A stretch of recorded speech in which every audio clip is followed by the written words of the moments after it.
10,000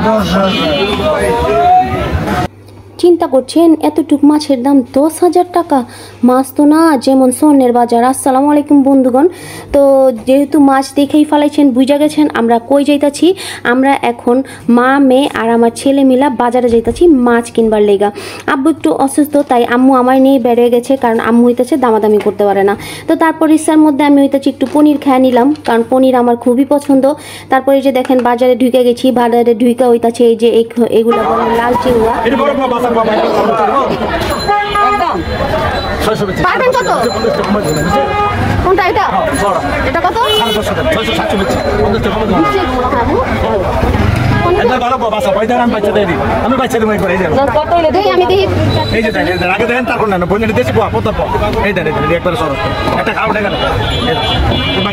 মাছ যেমন আগুন, বেটাকে মেজাজ বি তেমন আগুন। বেটাগুলোকে দামাদামি করানো যায় না। তাবি আমি আমার জিনিস কিনুম, দামাদামি করুন না, অবশ্যই দামাদামি করুন, কারণ বেটা যদি হয় স্যার, আমি হইতাছি তার উপরে সোয়া স্যার। তো এই যে দেখেন আমি দামাদামি শুরু করে দিচ্ছি। তো এই যে এতটুক ছোট ছোট বাইলা মাছ, এগুলা বেটা একদম কয় 1200 টাকা। আমি বি দামাদামি করছি। তারপরে এই যে দেখেন দামাদামি করে কিছু নিলাম। তারপরে এখানে হইতাছে ইলিশ মাছ। বাইরে বা ইলিশ মাছ তো না যেমন স্বর্ণ সাজায় রাখছে। এক একটা মাছ বলে 2200 টাকা 2400 টাকা কেজি। এক একটা মাছ 1 কেজির বেশি হইব। তো দেখেন তারপর বি দামাদামি করলাম। দামাদামি কইরা হইতাছে আমরা একটা মাছ কিনা নিছিলাম, বেটায় দাম ছাড়ে না। তারপর আমি বি দামাদামি কইরাই নিচ্ছি। তারপরে যে এখন এখানে চলে আসলাম গুড়া হইতাছে এগুলা চিংড়ি মাছ।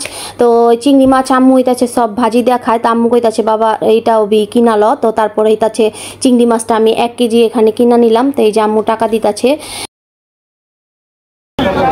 ভাই কত করে কেজি? 850 নিলে 800 একবার 800 একদম এটা আছে 1200 একদম একদম কত দিবেন এটা? 800 হ্যাঁ এটা চুলাটা দিই, এই চুলাটা দিই। কত কত? 600 দাম বেশি স্যার। রাখবেন কত? 600 বেচি মা আপনি 550 এই মাছ বি কিছু কিনা নিলাম। তারপরে এই যে শিং মাছগুলা, শিং মাছ বি আম্মু বলতেছে যে শিং মাছ দামাদামি করে কিনালো, কারণ আব্বু আম্মু দুইজনই অসুস্থ। তো এই জন্য তাকে লেগে শিং মাছ বি কিনা নিলাম। তো এই যে আমাদের হইতাছে মাছ কিনা মোটামুটি শেষ। এখন এই যে বাইলা মাছ আবার একটু দামাদামি করতেছি এখানে।